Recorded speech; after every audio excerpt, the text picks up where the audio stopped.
Hi there, and welcome to episode 9 of the Just One More Project Bag podcast. I am Dana of Unwind. And I'm Tiffany, the Project Bag. And, welcome. Thank you for joining us. If you'd like to check out my cups, you can do so at unwindoriginals.com. Tiffany has an affiliate link with me for Color Street if you're interested in Color Street. And then Tiffany's project bags you can find at theprojectbag.etsy.com. We appreciate it. Yes, we appreciate all support in all areas. So, what you doing right now? What are you working on? A baby booty. Oh my. This pattern is funny because, it looks way weird until it's super completed. Weird. And this is what it looks like when it's completed. It's really cute. Yeah, this is a Bernat pattern, I believe. It's something a pattern I found when I first started around. So I went seeking a pattern that had to be seamed. But it could, I can bang it out right quick. I think this is the third or fourth time I've made this pattern, but it's definitely my go-to for a gift. Okay. And I will be making coordinating ties, I-cord ties. So this is Knit Picks Mighty Stitch. And the colors are cream and navy. And I will talk a little later about my the coordinating knits that I plan to make with it. But so who's the baby? This is Kent's special ed teacher from his life skills teacher from high school.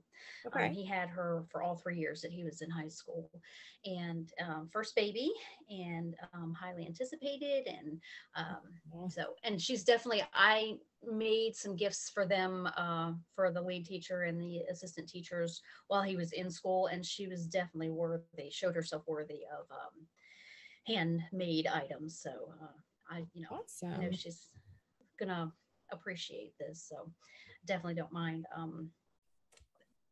Actually, while I'm on that vein, I got a thank you from the baby set that I showed and made a few months ago, and they got professional pictures taken with the set. And I was just, I knew she was going to be sending me a thank you gift. I mean, as thank you note, because she'd asked for my address, but I was just really touched that, so these people are definitely proving themselves noteworthy. And the baby doesn't have a quatrefoil face. We just protect other people's children. Yeah, right.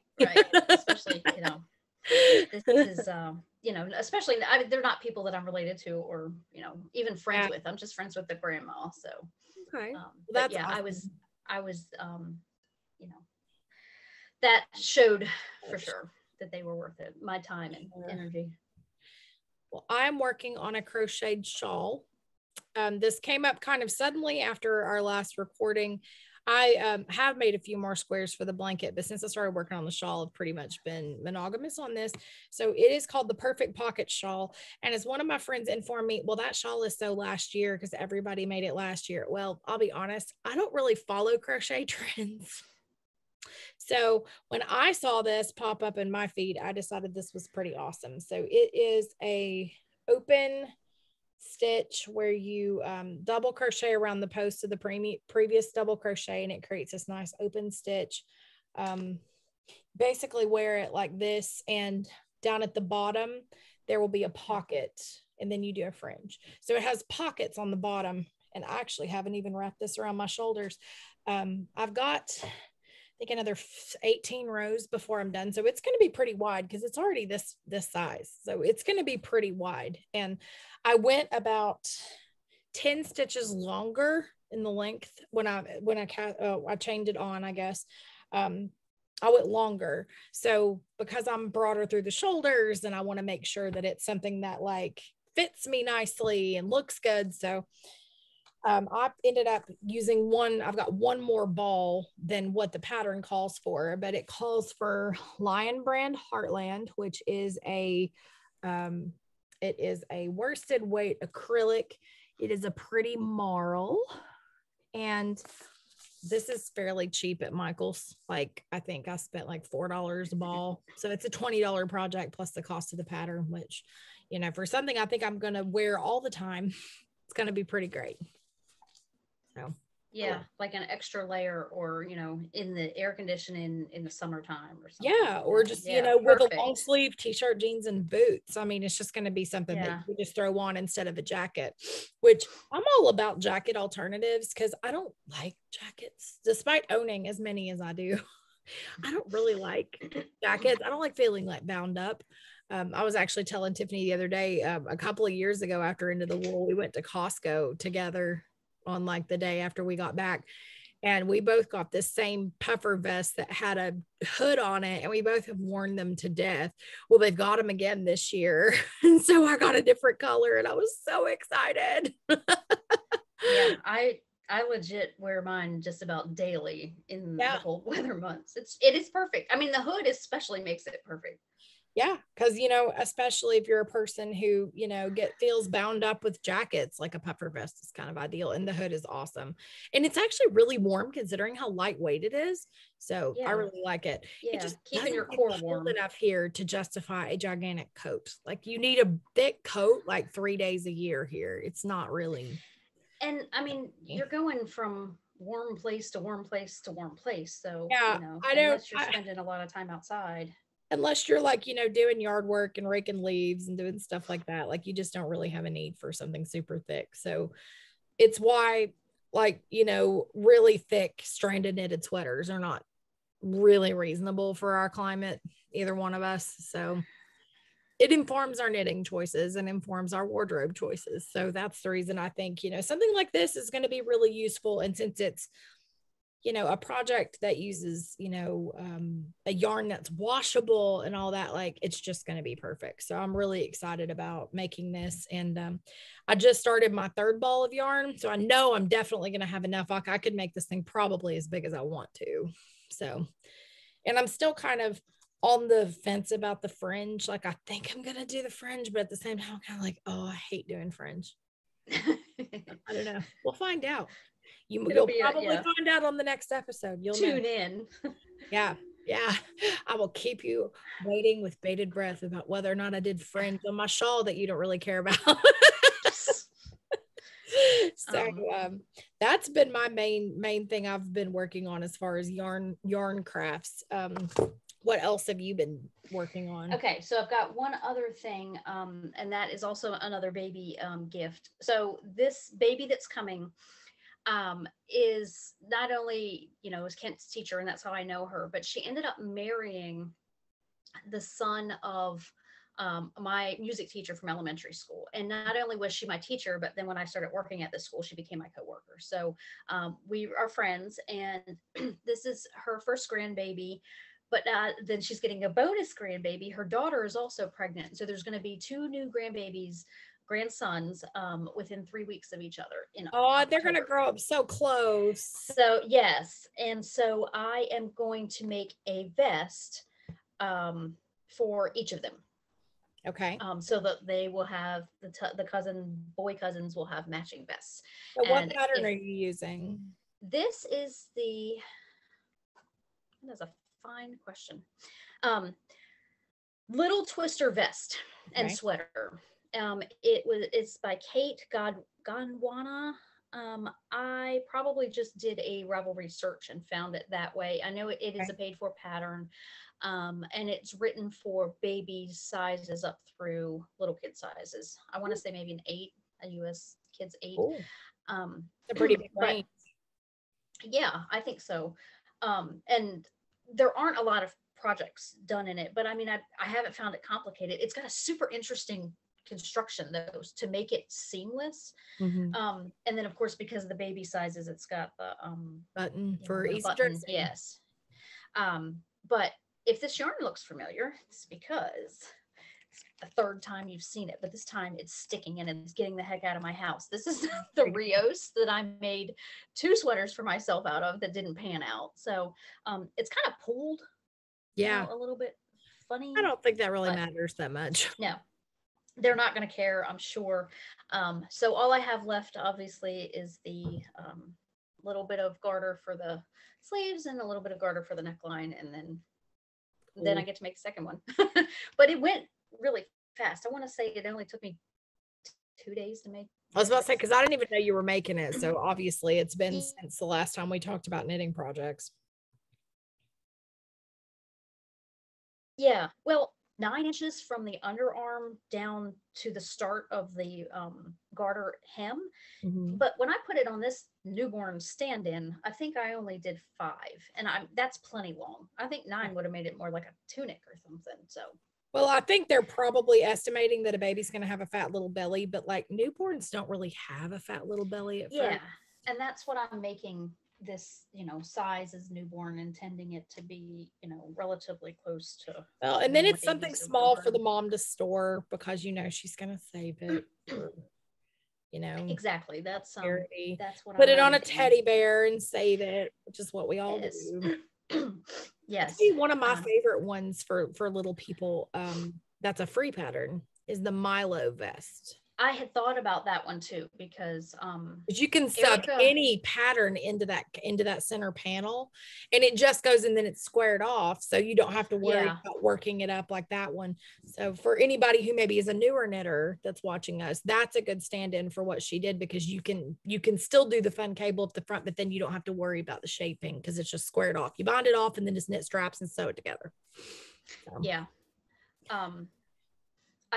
I had thought about the Milo also, because Erica had given me back the one that you had given me for her. And so when this baby is not wearing this vest, he is wearing the Milo. And so I looked at it, and I actually used it as a guide for the length too. Yeah, I knit that one for Madeline, and she never ended up wearing it. So, but somebody else knit one for Madeline out of handspun I had given them. Okay. So I have that one still. And yeah, of course, I have all the hand knits anybody ever gave me when I had her. It's all in one underbed tote from 31.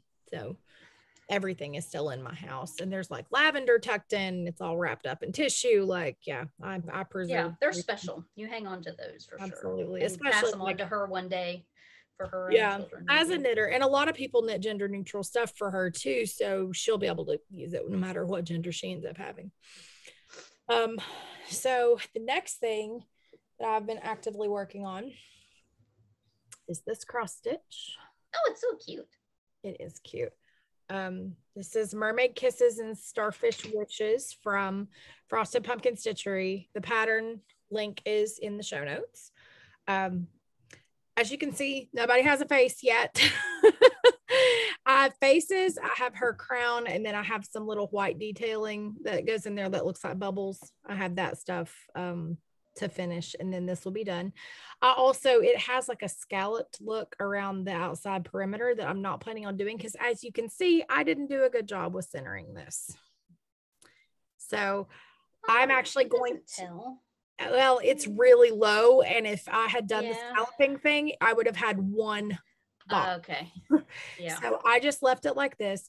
I got some peel and stick mat board, and what I'm actually going to do is I think I'm going to put this on there and wrap it around to the back side, and then whip stitch it across the back, and then do a hanging loop and just hang it from her wall.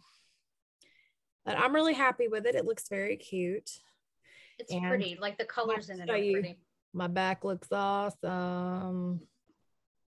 Yeah, it looks dang near the same. I mean, it really does from front to back. I had a conversation with a group of friends the other day about how people show the wrong side a lot. Like people that knit color work show their wrong side, people that do cross stitch show their wrong side. And the main reason I am kind of particular about the way that the back side of my stuff looks is because if you have a real mess back here, it is very hard to frame it and get it flat. And it also increases your chances that you've missed ends that you need to weave in and that could pop out over time. So it's better to be neater to start with and learn to like predict the path of where your stitches are going, so you know where to start so that you can have the least number of drags possible. And it's something that just comes with experience. It's not something that, people are just like knowing how to do. But, I've been cross stitching for a really long time. I think I learned when I was 7. So this has been one of my longer crafts that I pick up and drop, pick up and drop, pick up and drop. So, always fun, but I really love this one. I think it's turning out super cute. And I totally changed some of the colors on it because I didn't have the colors that it called for. And so I just kitted it up with stuff I thought looked good together. So this is kind of my own palette. Like the green was the same and the blue was the same. And I think everything else I've changed. So well done, because thank you. it's striking. It looks cute. I like it. And Madeline doesn't know it's for her. So that's going to be exciting when she figures that out. So last but not least, I haven't really done anything on this, even though it looks like I have. A bonus project. Yeah, this project. So I was cleaning out my office the other day looking for something, and I found a project bag that was full of yarn leftovers. And then I realized that this wasn't yarn leftovers. This was a project that was actually actively on the needles. And I recognized it as Plucky as soon as I picked it up, because this is like one of my only skeins of Plucky that I actually own. I think I have two. This is one of the two. It may even be like the last one now, but I could not remember for the life of me what this hat is. And I knew it was a hat. I knew that it was a hat. And I knew it was something I had wanted to make forever. But I went back and looked at my projects and I couldn't find it. So I had to go back through my library and look for hats out of worsted and try to figure out by the brim which one it was. So I did. Scavenger hunt. It is. So this is Quadri by Michelle Wang. I don't even have a project page for it. I think I deleted it because I think that I thought I had ripped it out, or that it was lost forever in my house. That's always possible as well. So I was able to re-download the pattern to my phone, and I plan to start working on this again. I haven't made a cabled hat in a while, and I just kind of like doing that once in a while. I like cables. I love hats. This color is fantastic. It's called Tiny Bubbles, and it really is as vibrant as it looks on the screen. So that is, like, I don't really even want to call it currently being worked on, because it isn't, but it also isn't really a future knit because it's already existing. So it's kind of in like its own category today. Yes. We're just going to call it under currently we're being worked on, because by the time you guys see this, I probably will put a few stitches in it. But it's really weird. I was just telling Tiffany before we started that I have not knitted in like 2 months. I've crocheted nonstop for like 2 months. It's always nice to do something a little different. Like, yeah, I was kind of reset, give yourself a break. I feel like I was just doing the same thing. Well, actually, that's a lie, because I started that tank top, and I did knit a little bit on it, the Fernwood, and I didn't put it in the width because I've got like this much done, and I'm kind of already kind of like, I don't really want to work on that. I don't know. So, yeah. I'm really feeling the crochet. I'm really enjoying the cross stitching. I'm enjoying, the process of the things I'm currently working on. So I'm just going to go with what feels good right now. Yeah. And enjoy it. You're the boss. Yes. Although I did just wind up yarn for knitting projects last night. So it could be a different story next time when we record. So I know for sure this is not leaving the house now. It is way too big. Yeah. It's your lap project. Huge. I mean, it's 2 balls that are 251 yards a piece. So this is already well over 500 yards worth of yarn that's been worked up. So yeah, it's pretty big, and it's, they're 142 grams a piece. So it's, 290 something grams at this point. It's almost 3 skeins of sock yarn worth of weight that I've been trying to jam into a project bag. Doesn't work so good. Not the best. So all right, so what have you finished? Because I've not finished anything, so this is gonna be the Tiffany show on that. So what all have you done? Okay. Well, I finished this February lady sweater here behind me, and what's your mannequin's name? I don't know. I feel like I probably did give her a name at some point, but I forgot it. So she looks like a Mildred. I don't know why. I don't know. I have to go back and check out my solo podcast. I might have mentioned it on there. So, I worked it as written other than the sleeves. Yeah.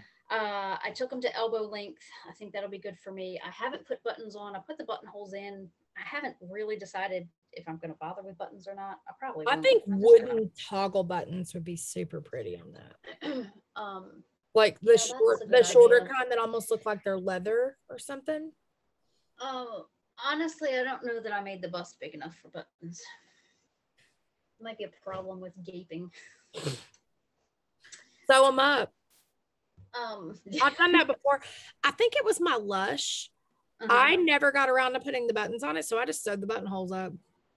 Yeah, and well, and kind of on that vein too. One part of the pattern, right before you start this patterning, it calls for increases along here in the bodice, and for some reason it's yarn over increases. So I mean, I guess it's a design element, but it's just like random dots all the way around the bodice. German short rows, man, all the way. Well, I would just make one left, make one right, or I mean, any other number of ways to. That is so weird.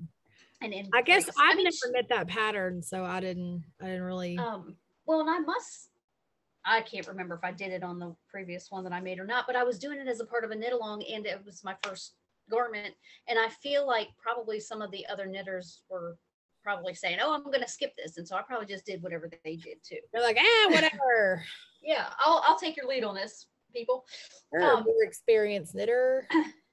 So the only change I made, other than making it shorter sleeves, is I went back and decreased. I think I decreased like a total of 14 stitches because it was just going to bell out far too wide than what I. Yeah, you told me you were like, the sleeves are kind of weird. Yeah, I finished one. Right. I put it in my project page because I finished one, and then when I started the second one, I put this, and I don't know, it just seemed very wide to me. Yeah.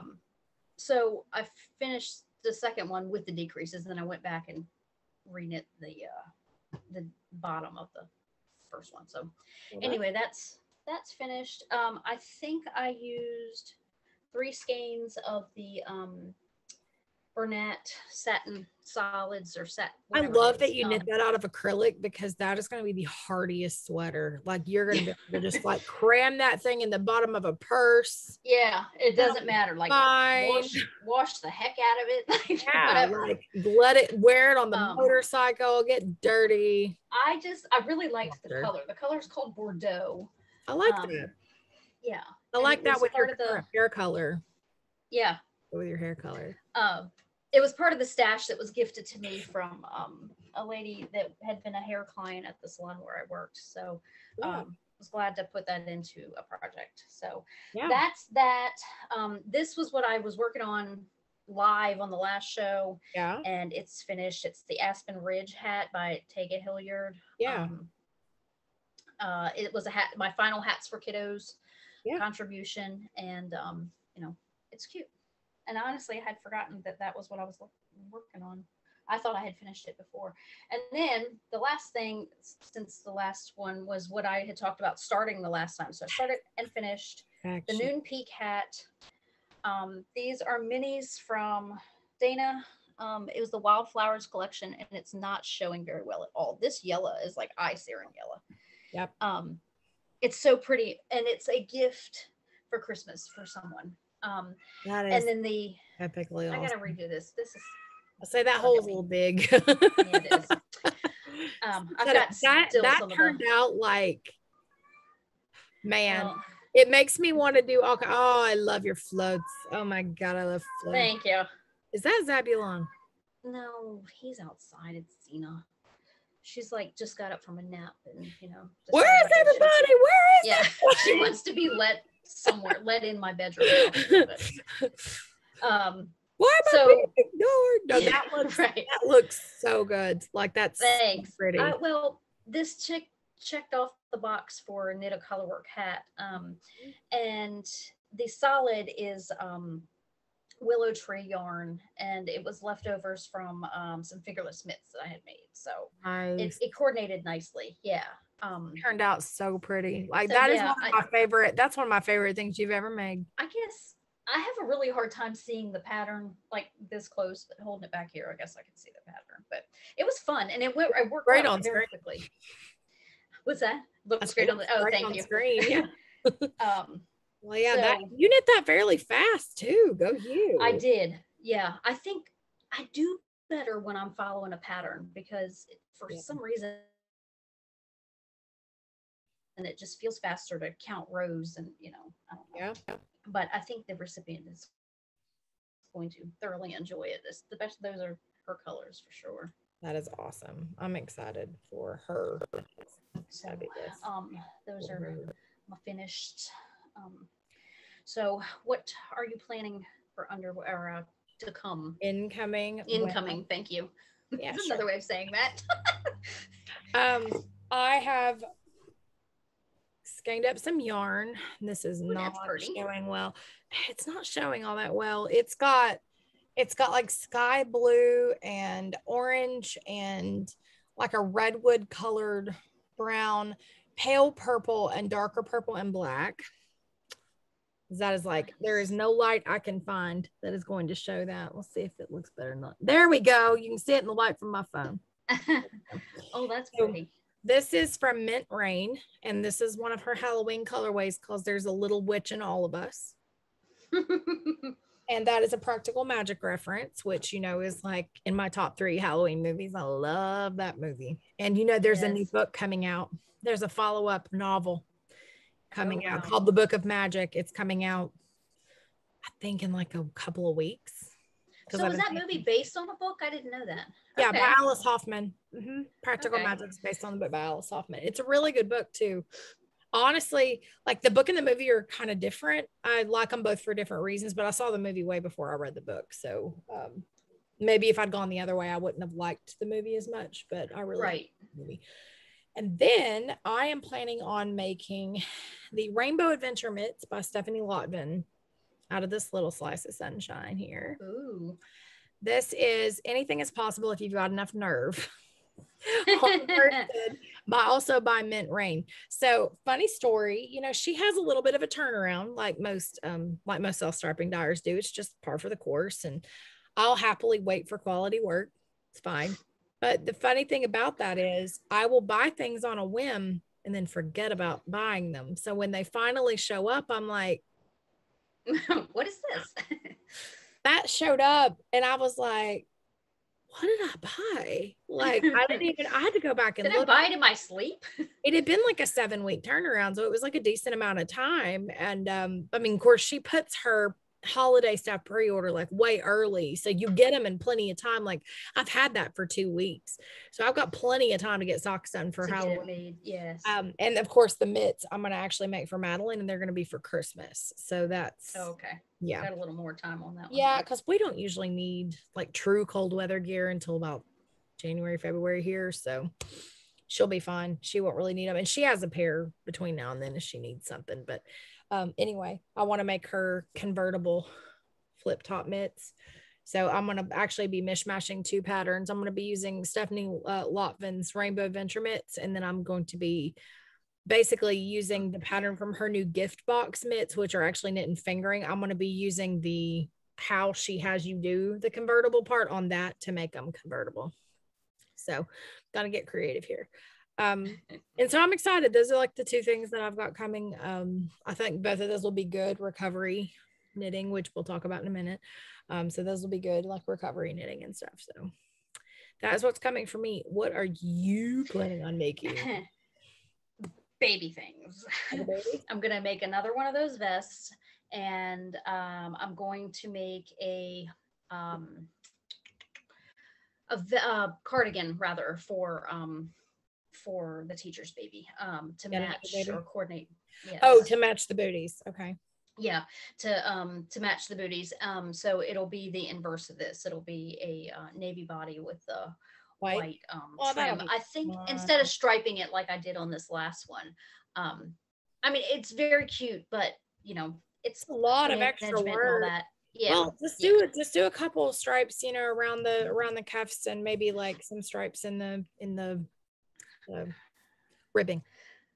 I'm going to use the Baby Sophisticate. So there's a lot of projects to pull from ideas of what other people have done. The one nice thing about picking something that's been so popular for so long. Yeah. that was where I got the idea in the first place to do the striping sequence that I had done Weird last question. time. Have you ever knit a baby surprise jacket? No. You really ought to. I know, I probably At some should. point, they're weird. Like, like, how did she come up with this? It looks like a manta ray at one point. Yeah, like, I remember this you is telling not me going to that be a before. sweater. I've done something wrong. No, you've not done anything wrong. It's fine. I've knit them a couple of times and it always feels like a magic trick. Every single time you flip that thing and start sewing it, it's like, it's a sweater. Right. It's a really weird pattern. It's just weird, but that's it's so cool. A little bit how this vest was, because you start with a provisional cast on, like right here. Well, it's like my Meg sweater where you start with magic cast on and knit wings off the top of it, and you're like, what am I even doing right now? And then it works out. Yeah, which I will get back to that, but I just haven't felt like working on it. That's so bad, isn't it? It's kind of bad when you like start something and you're super excited about it, and then you're kind of like, yeah. I think most of us understand for sure. I don't know. I'm kind of flighty in my passions, I guess, but right now I'm just really enjoying cross stitch and crochet, so I'm trying not to make myself feel bad about doing something that's making me happy. But I see all these project bags of all these things have started, and I just feel like I'm cheating on them. Well, they're not going anywhere. So no, and they also don't have feelings. I have to keep telling people these are inanimate objects. They don't have feelings, so it's okay to not. Yeah, there you go. To walk away for a little bit and do something else that makes your heart sing. I mean, we only have so many hours in the day. We're busy. So, might as well when you have your leisure time and you want to do something fun, you might as well do something that doesn't feel like a slog. But I do want that. It's a hobby. Though. I do want that sweater though. So it needs to happen.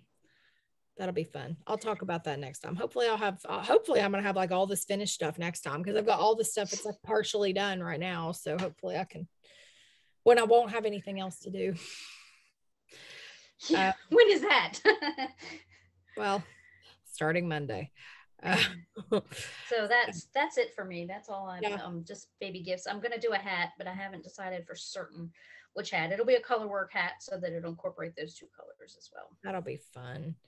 You should do something with like some little bitty Peary patterns, like nothing super complicated, like one band of something fun. I really did like making this one. Yeah, I like that one a lot. And that's the second time I believe that I've made that one. But you need a standard baby set. Like, this is what I make for babies. If you don't like it, I'm sorry. Yeah. just know that if you're gonna have a baby in your life, this is what the baby's gonna get. I don't want to be predictable. So remember the Jones vest that I did for my friend? Yes. Mm-hmm. He's almost big enough for it. And I'm like, it's early, like it's still hot. It shouldn't be. Yeah. Like, I don't care. We're going to put him in it. I'm like, yeah, okay, put him in it with no shirt underneath it and make him look like, he belongs to California or something. We'll he's like, it's a muscle shirt. It's not a vest. That's legit. I mean, hey, like, he looks like he belongs on Venice Beach, like a workout.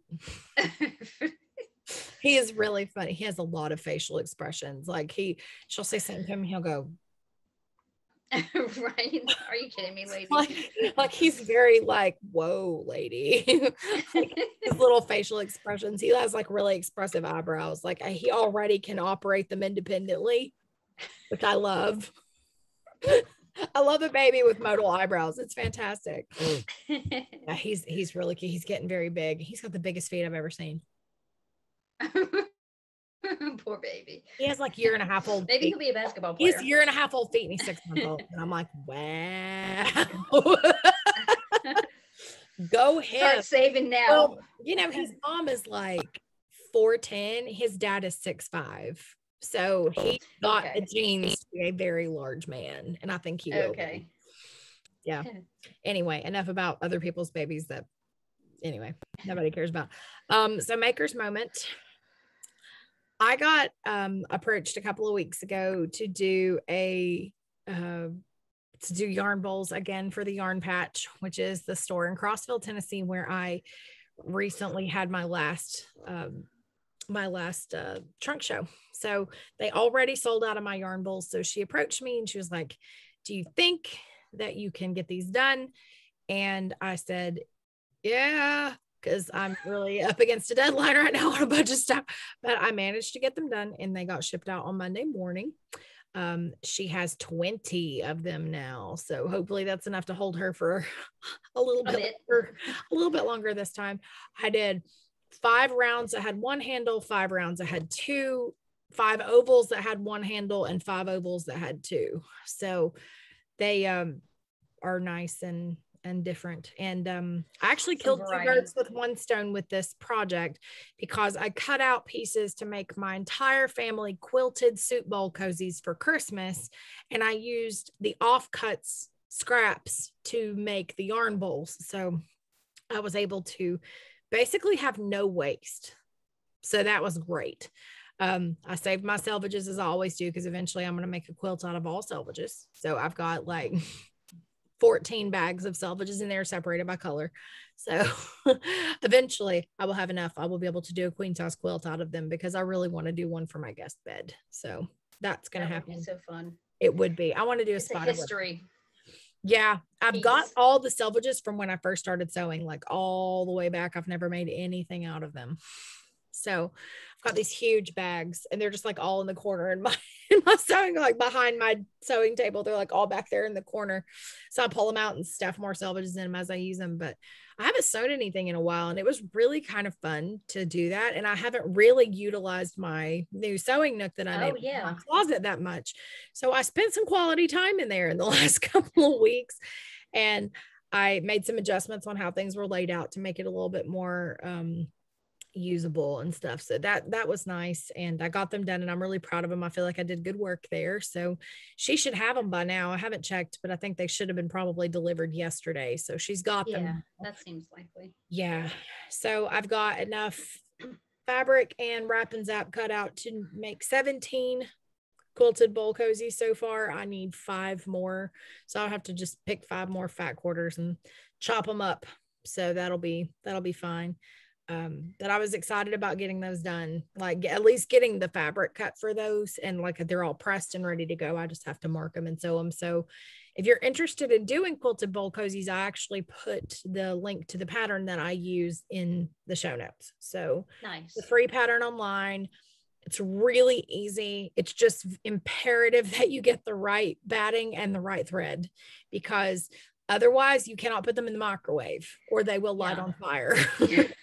So, not what you want, especially when you're giving a gift. And make sure you're not accidentally leaving a pin in one, or likewise on fire. So, just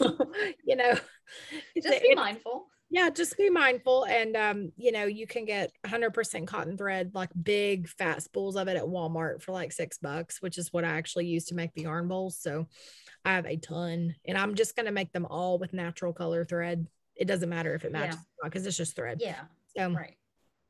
I'm going to do those. And then I've been finishing up the last couple of custom cups. So I guess I should now talk about my surgery, since we've alluded to it like 18 times. But I'm having knee replacement in 4 days on Monday, the 16th. This has been something that's needed to have been done for about 2 years. I had a doctor that I loved, that was going to do it. And then everything shut down due to COVID. And when everything opened back up, his office no longer took my insurance. So I've had to start over with a new doctor. And in some ways, like, while I really miss my old doctor, because he and I had a great rapport and we really liked each other as people, the new doctor is very nice and I like him. I've only seen him once, but I really like him. And I will be having robotic surgery, which I am actually like geekily jazzed about. It's, according to the guy, when they had to do a CT of my leg, they actually strapped a piece of steel down the side of my leg. And part of the deal is, that way they were sure my leg was straight. So it was getting the correct measurements. They were actually checking too, to make sure that the outline of the bar wasn't blurry anywhere. That way they could be 100% sure that they got a very clear picture of the inside of my leg, because they use the CT to program the robot that's going to do the surgery, because it is robotic and it is programmed by my doctor, but it has to have a clear CT. And also they use the measurements of my bones obtained through the CT to custom cast my implants for the inside of my knee. So according to the guy that was the CT guy at the hospital, he said, I've been in this department for 30 years and I've never seen a surgery come so far as this. He said people have amazing fast recoveries with much less pain and much less problems down the road. This is lasting 15 years on people. They're estimating 15 years, which is a long time for a joint replacement. But he said this is the closest thing to putting you back to the way that you were when you were born. So I'm looking forward to it. I know it's going to be a very rough recovery for a little bit, but y'all know me, I'm determined. And I'm going to rehab and I'm going to feel great. And then I'm going to get the right one done in November. So we're going through this twice this year, which is kind of a lot on our family, but it's working out. It was a fight with insurance. They did not want to approve it because they don't like my age, and they tried to say it wasn't medically necessary, but we proved them wrong on that one. But we got it approved. And so once you get the first one approved, the second one's usually not as much of a problem. So we'll get the second one approved. And then by the beginning of January, I will be the bionic woman with two very good knees. And I'll be able to take my kid to Disney World, which has been a dream. Honestly, we've really wanted to take her to Disney World, but I couldn't physically do it. So now, hopefully, with new knees, that's one obstacle out of the way. Still have fibro, still have chronic fatigue. That's still going to be rough, but at least my knees in agony won't be a huge, compounding everything else. Yeah. So I've had to set my life up for me basically to only be able to work Color Street for the next 4 weeks, because I'm not going to be able to do the stairs and to get to my office to work on cups.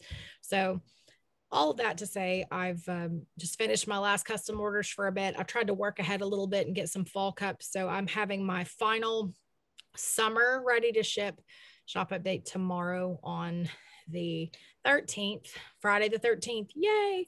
So too bad I don't have more Halloween done. I could have done that tomorrow. That would have been funny. But anyway, so here's one of the ones that will be going up tomorrow. It is a mermaid glitter peekaboo. I really like the alcohol ink on that. I do too. It's really special. It's a good, it's a pretty cup. This is a 15 ounce wine, so it's pretty big. This can hold half a bottle of wine, y'all.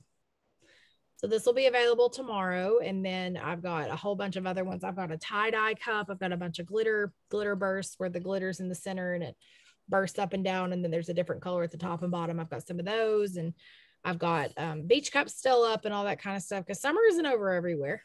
So people live at the beach and get to have, beach time all year round. And I'm crazy jealous. Far from over around here. Yeah, exactly. And y'all are not back to school yet. So, there's still plenty of places, but this is one of the ones that will be going up tomorrow.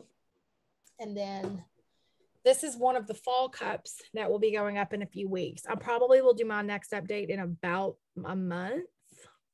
Stay tuned. I'll be posting. But here, it's hard to see, but this is a peekaboo. It's got glitter with Hello Fall, and then all of the leaves have a copper surround on the glitter leaves. So really fun. So this one will be coming in a couple of weeks if you really like it. And I have some other fall ones done as well.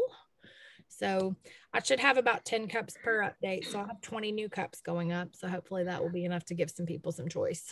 So yeah, I'm excited about getting that done and having, I'm not looking forward to not having that as a creative outlet for a while, because that's hard for me also to not feel productive. But, I still have Color Street and I'll still be hopefully for a little while. You'll be preoccupied with a lot of rehab. So yeah, I'll have a lot of rehab, and I'll have a lot of rehab, and I'm going to be on, a fair amount of drugs for a little bit at least. And I'll be inpatient for a few days, and, it's going to be kind of a lot. Hey, this would be a good time to get back to your Switch, like your game that you were playing on your Switch.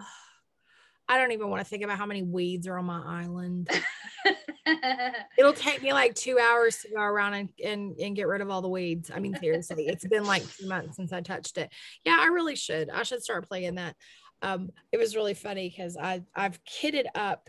Oh, I guess also incoming for me, I've kitted up 6 little cross stitches, like roughly around this size, that are all Frosted Pumpkin Stitchery because they had a sale on all their digital downloads. So I got like a whole bunch of patterns, but I was very specific in my choices. I picked like ones I wanted to decorate with for fall and Halloween. So, and then there's like 2 Christmas ones, but I didn't buy the stuff for them yet because I figure eventually I am going to be able to drive again. So, later. That's the plan. It's gonna be about 5 weeks, 6 weeks before I'm able to drive. But eventually I'll be able to go places by myself again, and it's gonna be great. But I kitted up all these cross stitches. So I was telling Katrina the other night, we were sitting there eating tacos, and I was like, you know what? It's really funny that I've spent all this time kitting up all this stuff because I know what I'm gonna do. I'm gonna watch true crime podcast, true crime all on TV all the time. And whether or not I actually pick up my projects, that's an interesting question. Yeah. Well, we'll find out. So it never hurts to be prepared. That's for sure. No, that's true. It doesn't. And, they are little things that I do want to work on. And I started this one during the opening ceremonies of the Olympics, and I didn't touch it for several days. So, I basically would like pick a color and do everything in that color and then move on to that color. So yeah, I did all my blue first, and then I did my aqua, then I did my red, then I did my pink, then I did my browns, and then I'm getting ready to do my black and my white, and then I'm done. So not too bad. It's about a 2.5 week, considering I did mainly this. It's not that bad. Yeah. What about you? I only have one thing, and like you, I got back to sewing. Dana's going to be on a walker for a little bit of time, so I've got this walker bag. Woo! That I made out of batiks, and I'm excited. I don't know how well there's shells in the patterning. I love it. I hadn't seen it until right now. I love it so much. This was a pattern that I found on Etsy that was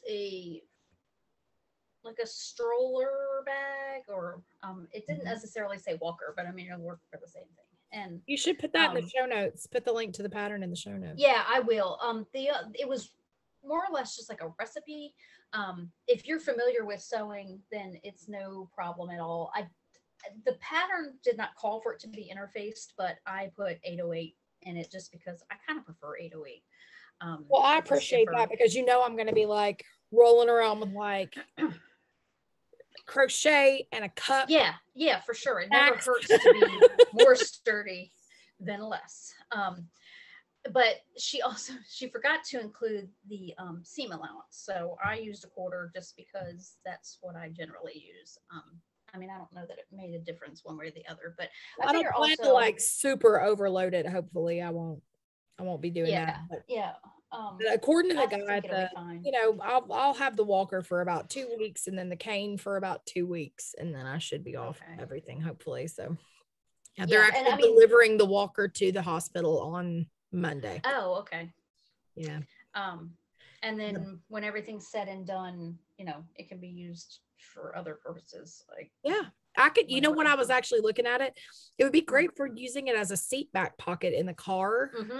You could hook it onto the metal. There you go. Rest and hang it down. Because it's got the smaller, outer pockets, and then it's it's a pretty decent size inside. Yeah.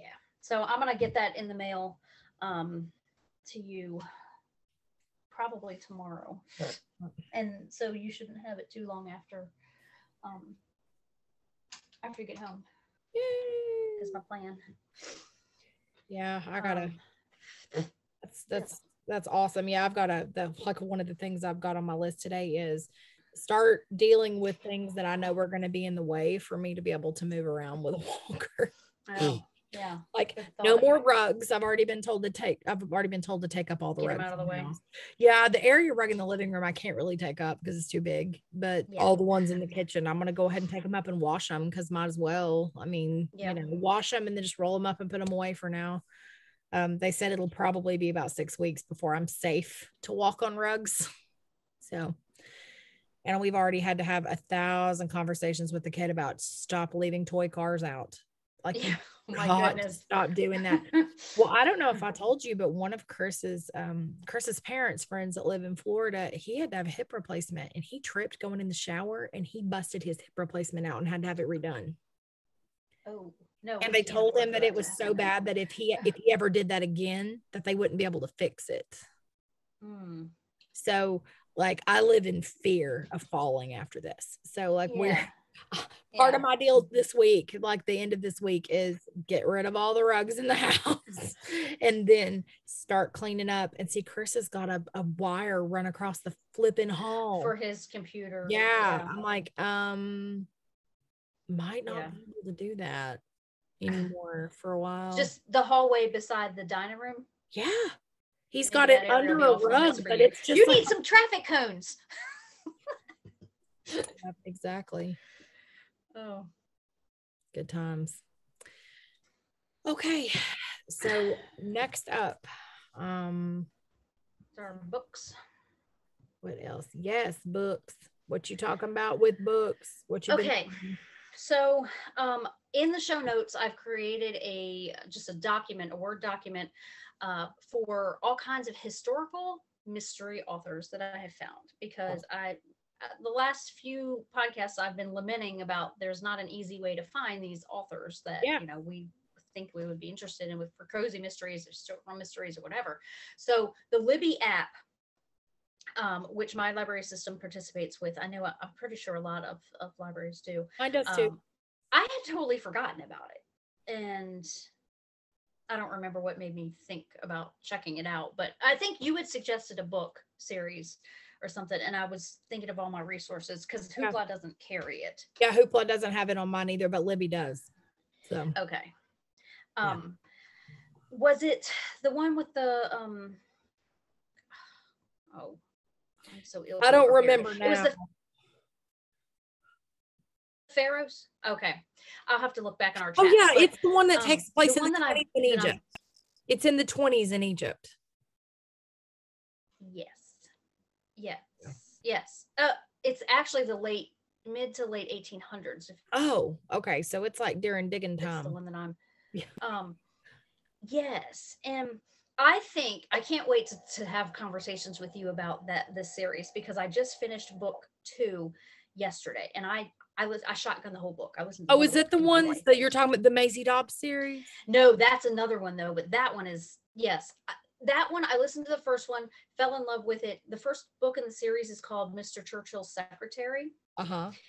And it is espionage and at the start of World War II. Nice. And yes, that is. So it's kind of like the Dudley Parker series, because it's espionage and right before the start of World War II. Yes. And she. Am I getting my series mixed up? I might be getting my series mixed up. Maisie Dobbs is a different one. Who is the one? Okay, forget anything I just said. I'll put it. I was about to say, I think you're talking about Dudley Parker. It's a different series. Let me get my iPod out here. But let me tell you about the Pharaoh one. Yeah, it's another one. Because I can't wait to talk to you about those, because I know that there's something.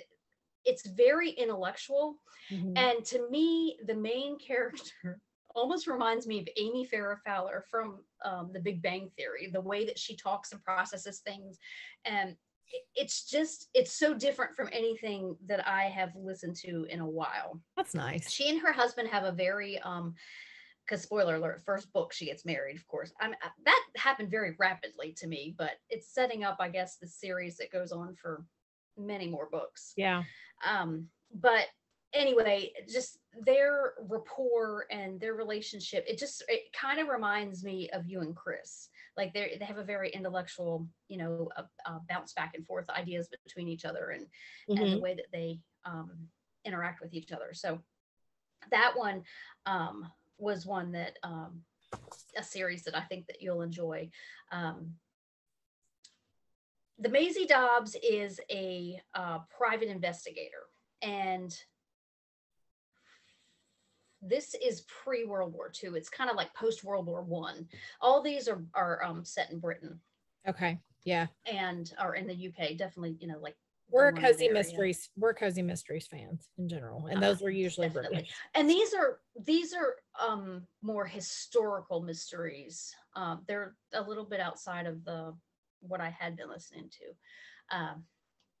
But anyway, the Maisie Dobbs is again something intellectual, and she's a private investigator, but also like a psychologist. Like there's some psychology tied into that.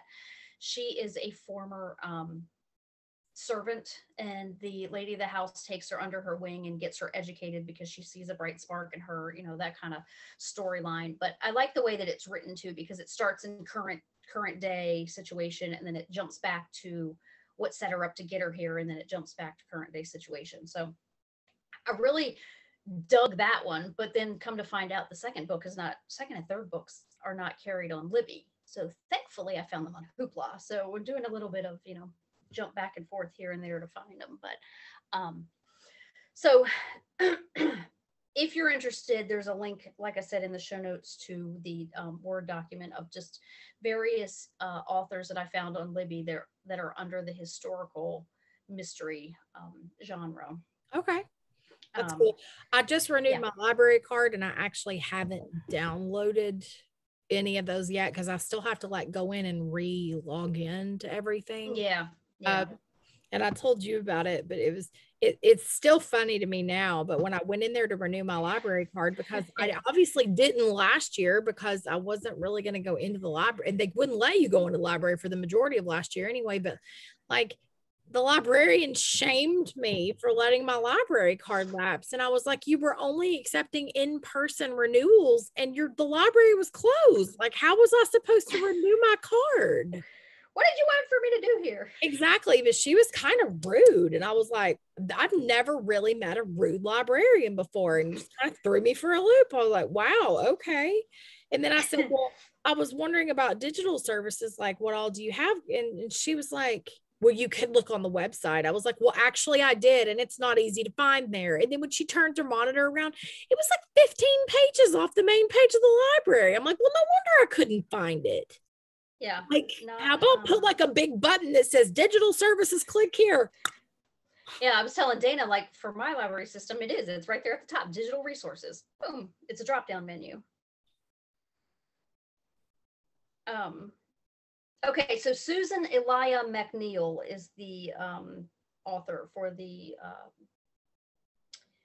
what is this series even called? I can't remember. Maggie Hope series, that's what this is called. The Maggie Hope series, and that's the one with the espionage and everything at the start of World War II.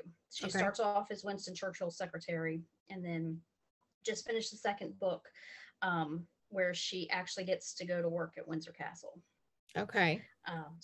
And she also is an intellectual. These are all kind of have a feminist bent to them as well, because these are all kind of women and living in a more oppressed era. So and the Curse of the Pharaohs is Elizabeth Peters. And I said the Curse of the Pharaohs is the name of the book, but the Amelia Peabody, I think, is the name of the series. Yes. Crocodile on the Sandbank is the very first one. Yeah, that's the one that I'm the most in. That series is the one that I'm the most interested in, because I used to be obsessed with Egyptology stuff. Yeah. Yeah. And one of my favorite things I've gotten to do as an adult was the High Museum in Atlanta had the traveling King Tut exhibit, and I got to see King Tut's sarcophagus in person. And that was amazing. His bed was there. His chamber pot was there. A lot of jewelry, all of the jars, the cup jars that had all of his organs in them. Organs, okay. It was really cool. It was the stuff that came straight out of Egypt. I loved it. It was so neat. So yeah, I love Egyptology stuff. So that series, when I found that one, I was the most excited about that one. And there's 20 books. That was the other thing I was excited about. Yes. I was like, there's a good million of them. Yeah, you texted me and you're like, I found us a new series and it's got a lot of books. Yeah, I actually just did a Google search for British mysteries, British cozy mysteries, Great War era. And that was like a big list that popped up of authors, but some of them had one book. And I'm like, that's not a series. That's a standalone novel until you start publishing other stuff. That is not a series. I hate to tell you. That's a way to make me mad. That's what that is. Like, leave me hanging. It's like, stinking Diana Gabaldon with the Outlander series. We've been waiting 5 years for that next book. It comes out the day after Thanksgiving. Oh, so like 3 days before Thanksgiving or something like that. Like, it's like the week of Thanksgiving. And I'm like, well, that's great timing. Sorry, no Thanksgiving this year, people. Sorry, family. Takeout. I'm listening to Go to the Bees that I'm gone. I've got 120 hours of audio to go through. Yep. So yeah, that's I finished the Dudley Parker series. Well, at least the books that were available on Hoopla. Yeah, I didn't. I think there's 7, but there's only 4 of them on Hoopla. So I got that far. I haven't checked Libby. Libby may have the remainder. They may. I just need to get my account set up. That's like on my list of things this weekend. That I had forgotten about Libby was that they operate more like a traditional library, and you have to put books on hold if they're not immediately available. Whereas Hoopla, it's like right then. Everything's immediately available. Yeah. It's nice to have the options to switch back and forth. Is Overdrive separate from the other ones? It's called Overdrive or something like that, but I've not really ever found Overdrive to be too helpful in anything. So I think it's like whatever package. I think it's whatever package your library pays for. Yeah, I think that it depends, because there have been times when I found stuff on there back when I was using it a lot. When I was using the library for books a lot more, I was using that and they had a lot, and then they just didn't. Like, I don't know if they just didn't renew their account with them, but all of a sudden everything was gone and the app started acting weird and stuff. And that was around the time that I quit using it and started using Audible and Hoopla a lot more. And then, with my library card expiring and the great shame associated with that. I mean, I don't know. So I'll have to check it out, because I did finish book 4 with that one. So what I am currently reading right now, if I can get to it, I finished the 4 Dudley Parkers. Now I'm listening to 2 different books at the same time, but the subject matter is completely different. So Gods of Jade and Shadow by Sylvia Moreno Garcia, which is one that was recommended off of an account that I follow on Instagram. It was like, if you liked this book, you'll like this book. And I'm like, sweet. I like that when they do, compliments. Yeah, that's helpful. So this one is actually based on Mexican folklore, and it's this girl. It's set in the 1920s in Mexico in a small town, and her grandfather is rich, and he took her and her mother in after her father died, and her mother had been her grandfather's favorite child until she got married against his will to somebody that was poor. So he treats them like servants. So it's kind of a Cinderella-ish type beginning. And then she accidentally, while her family is gone one day, she goes into her grandfather's room to put something away, and she accidentally awakens the god of death that he has had imprisoned in a box for a long time. And so they end up going on this quest where if she helps him to reclaim his position, then he will give her all of her wildest dreams. She will be independently wealthy. She'll be able to move out of her grandfather's house, get away from her abusive family, all this kind of stuff. But if she fails, she dies. Oh. So it's a really good, and she's sassy. I like a good sassy heroine. How old is she supposed to be? She's 18. Okay. So she's foolish and sassy. I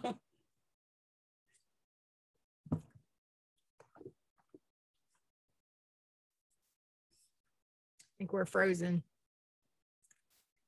Doopy doopy doo.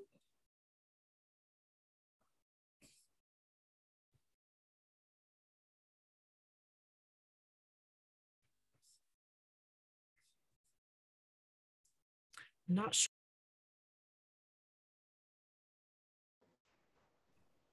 Uh-oh. So I'm not sure if that will join automatically or we'll have a 2-part episode this episode, because Okay. I don't have the software to be able to join. Splice everything. Okay.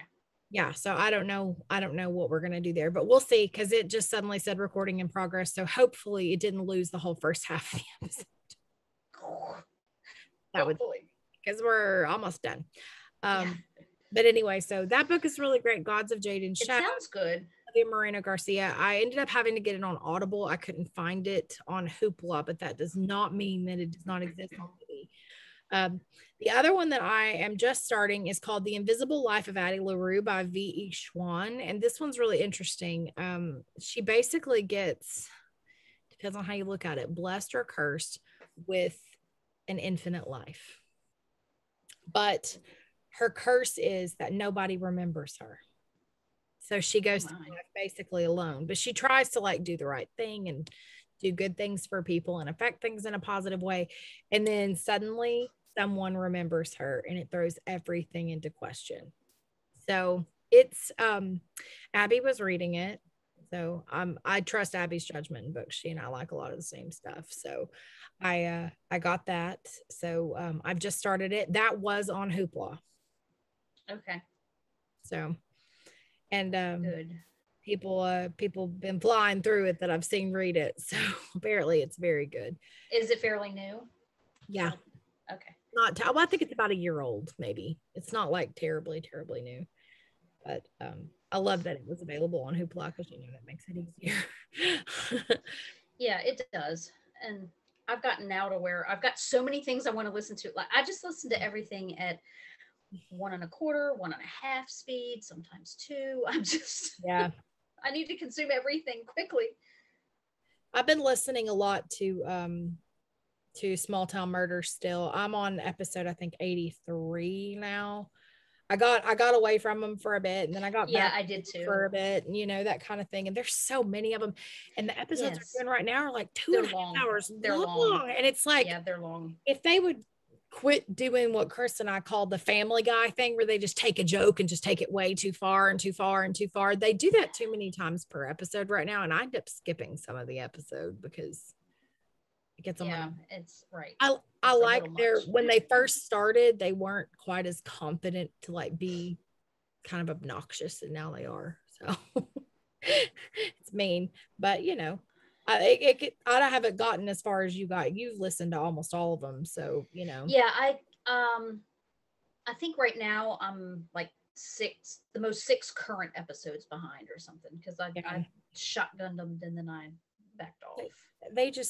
They just went on and on. Like I just listened to this episode where there was like a lesbian killed her partner, and like the entire episode was just like crass. Yeah, like they call themselves not homophobic, but a lot of the stuff they were saying was, and I was getting really offended. Like, just really, like, why do you have to be like that? Like, just they get tell the story. A little carried away with things quite often. And Chris and I call that the Family Guy version of comedy, because like they just take a joke and just hammer it into the ground to the point where it's like, that stopped being funny 5 minutes ago. Please move on. Yeah, like we get it. Yeah, we get it. Well, in the genre of true crime, I want to thank Muriel's Murders for giving us a shout out on their podcast. Really kind. And I'm also behind on their podcast. I think I have the most recent 2 or 3 to listen to, but the books, and also SEC football comes back in 21 days. So I have been listening to all the football podcasts and predictions and lists and everything they do in the off season. So there's just not enough hours in the day. Well, then let me ask you, did you watch any of the Olympics basketball? No, I didn't, because they weren't on at certain times of the day that were convenient for me. I kept up with it on my ESPN app though, but no, I did not. That final girls game, like I was wishing so hard that you were watching it live with me, because I watched it live and I was just, did you? I'm not even a basketball person, and I was yelling at that television. They they can get intense, and it just moves so quickly. And but two of the players were Mystics players. So Ariel Adkins, I watched her for, all for like 2 seasons now through the Mystics, but Tina Charles just joined the Mystics this year, so I've not seen her in action yet. There were some, it was an interesting game. We didn't get to watch all of it because we had to come home because it was at my in-laws. So I'm not sure what okay, yeah. I mean, I know what happened because I went back and watched the highlights after, the next morning. But yeah, it was a good game. That's the hard part. Like, we don't have cable. My in-laws do. So when we would go over there, we would get to see stuff live. And then when we were like trying to watch it at home, it was like a 3-day lag. Yeah. Like, we didn't get to watch the closing ceremonies until 2 days ago. And it was like, this has been over forever. Like, and it's like, we pay for Peacock, so I feel like we should have gotten sooner content than people that have the free app. Like, we pay for that. Like, why are we? Yeah, that seems a little backwards. Yeah, like, I don't understand. So anyway, it was kind of annoying, but we did watch a lot of it. We watched, of course, the majority of the gymnastics, and we watched a lot of the swimming. Shout out to Tom Daly. Love him. British diver, a knitter. I did see that going around. That was actually an ESPN article that they did. He is adorable, and he is super, super personable. And his account, if you want to follow him on Instagram, is Made with Love by Tom Daly. And he is a constant knitter. Like, he knits sweaters constantly for other people, for himself. He also crochets. He makes sweaters for his friends' dogs. Like, after he finished his Olympic sweater, he knit sweaters for other people's dogs the rest of the time he was in Tokyo.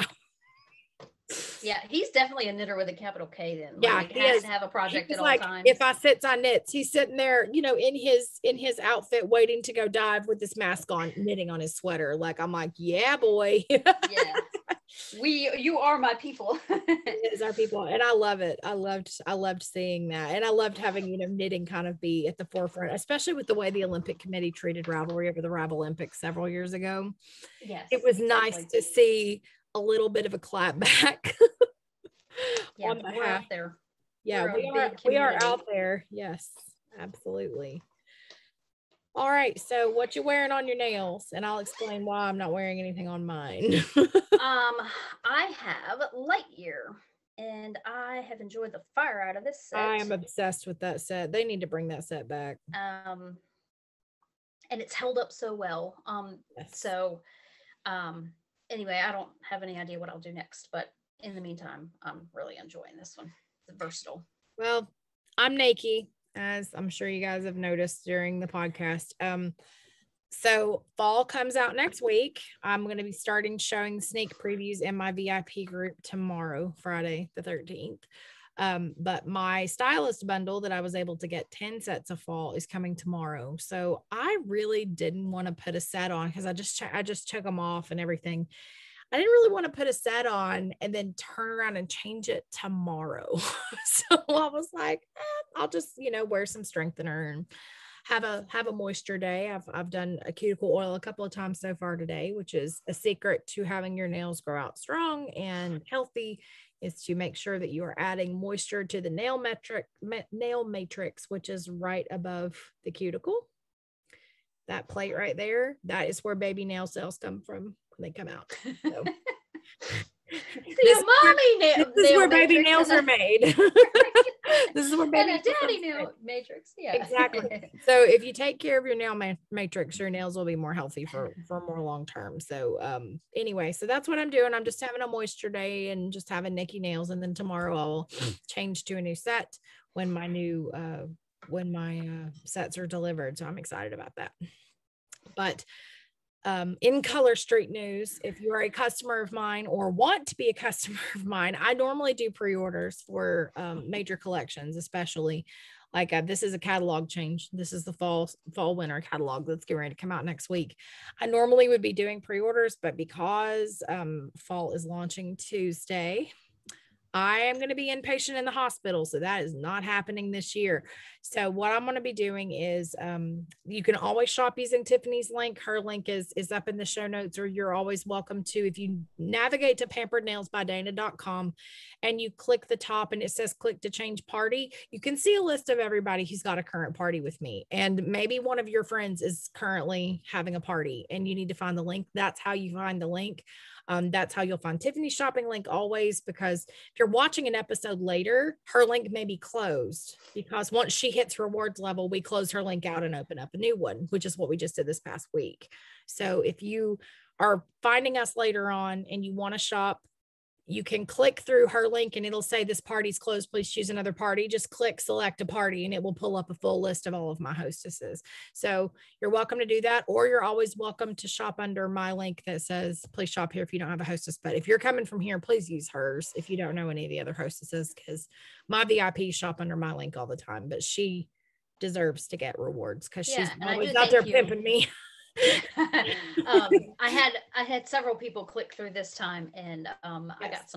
I got quite a few sets, so thank you so and much. you actually had like a real bona fide party too, so yes, I did. Some people did shop through that as well. We appreciate it.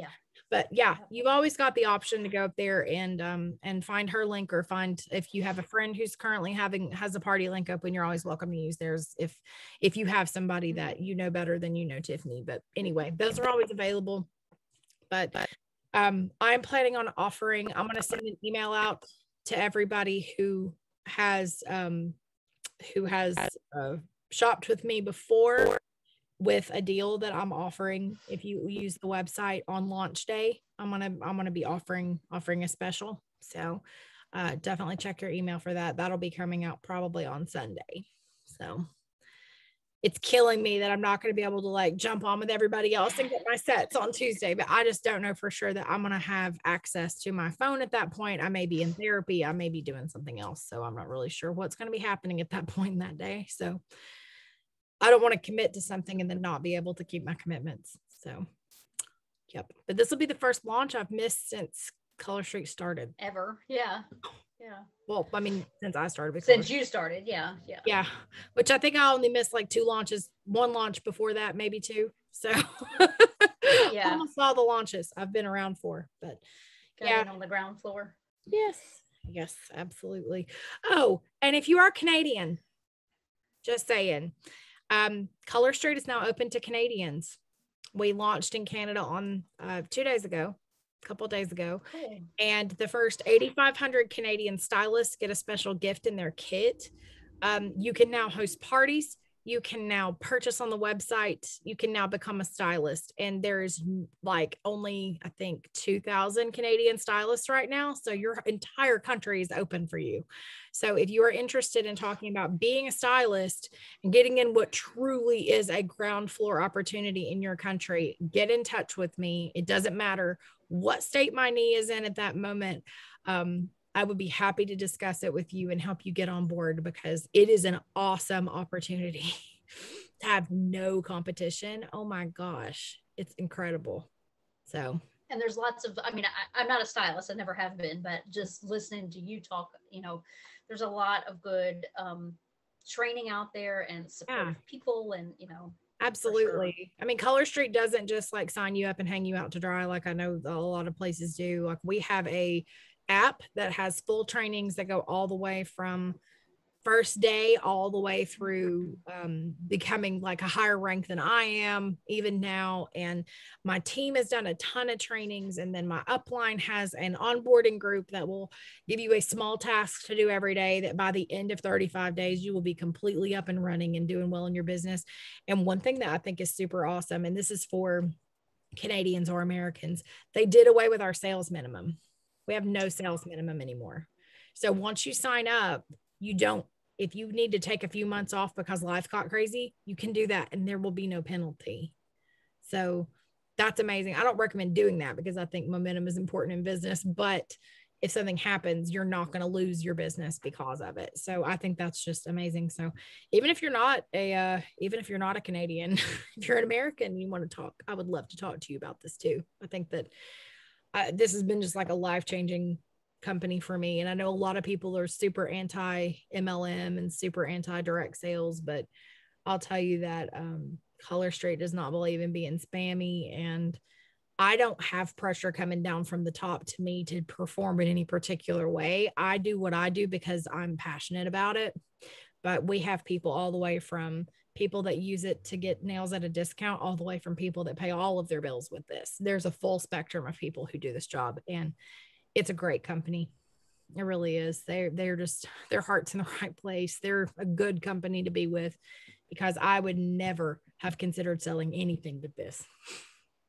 I don't know. It's squicky, but I believe in this. So but anyway, so that's pretty much my Color Street spiel. And if you haven't tried Color Street before, I have samples. So let me know. Even if you're a Canadian, I will send my husband to the post office to mail your sample to you. So it will happen. We'll get it to you. So just let us know. Let me know. And shop with Tiffany if you want to try it out. And if you're Canadian, you can shop under Tiffany's link. Totally. It doesn't matter. Either country. Thank you. Yes. All right, where the wild things are. We'll make this quick and dirty so we can get off here and I can see. I've got to go pick up my wild thing. I got to leave here in about 20 minutes.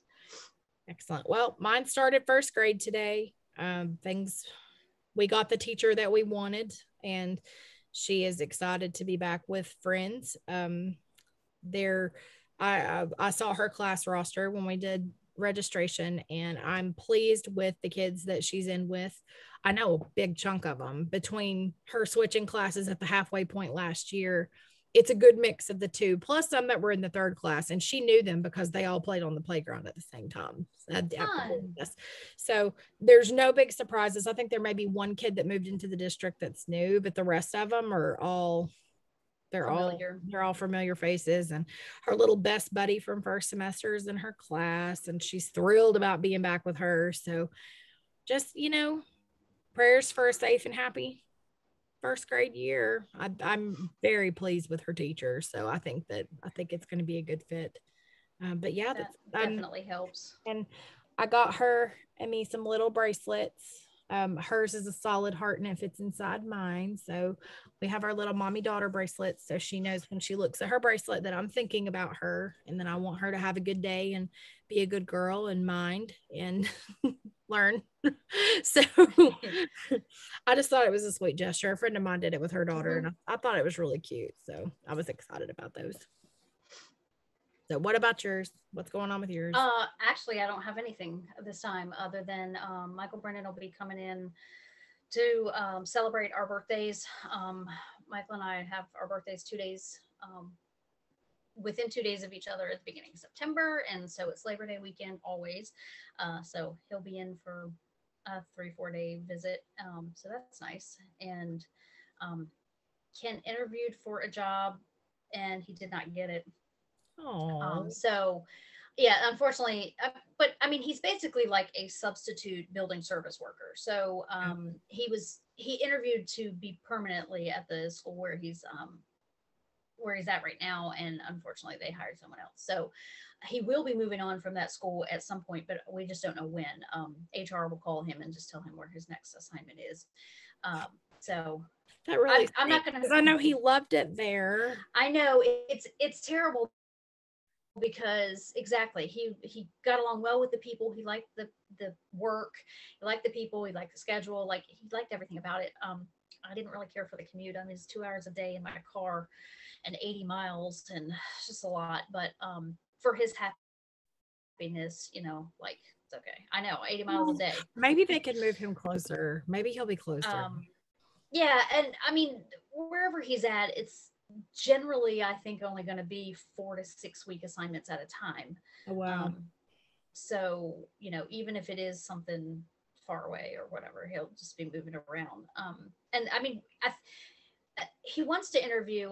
There's an elementary school, another position available in a different elementary school that he wants to possibly interview for, but I think he's a little nervous without knowing the crew that he would be going in to work with, and that kind of thing. That's it's a different environment.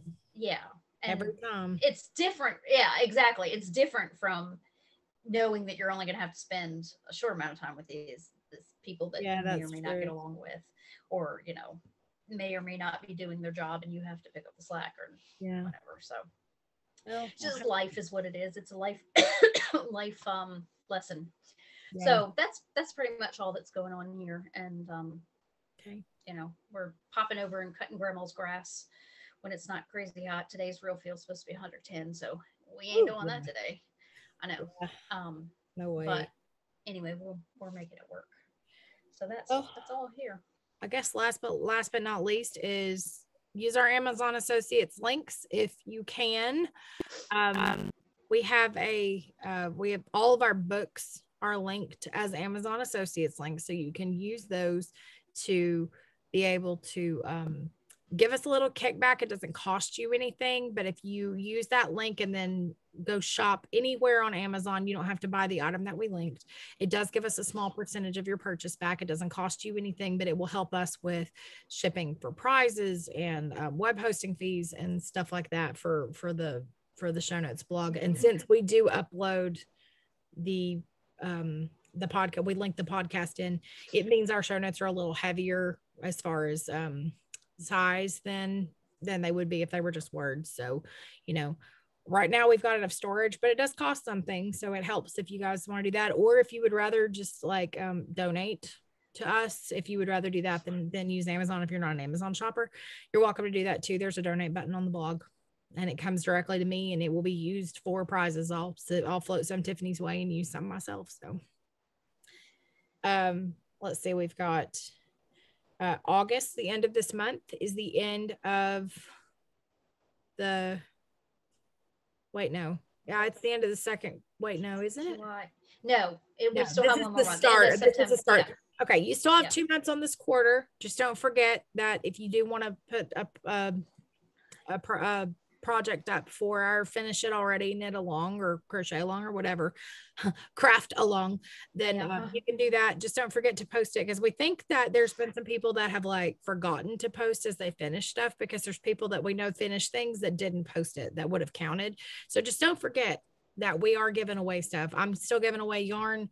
Tiffany's giving away a bag. There's 2 winners per quarter, so don't forget about that. And if you are the winner from quarter one, yes, we did a redraw. It's in a special post on Ravelry. Be sure that you're getting in touch with Tiffany, because if she's not heard from you by the next time we record, we'll have to redraw again. Please don't make us redraw again for a bag. So if you participated in quarter one, go ahead and find that link on our Ravelry in our group to check and see if you're the winner for the bag for the redraw. So I'd love to send a bag out to you.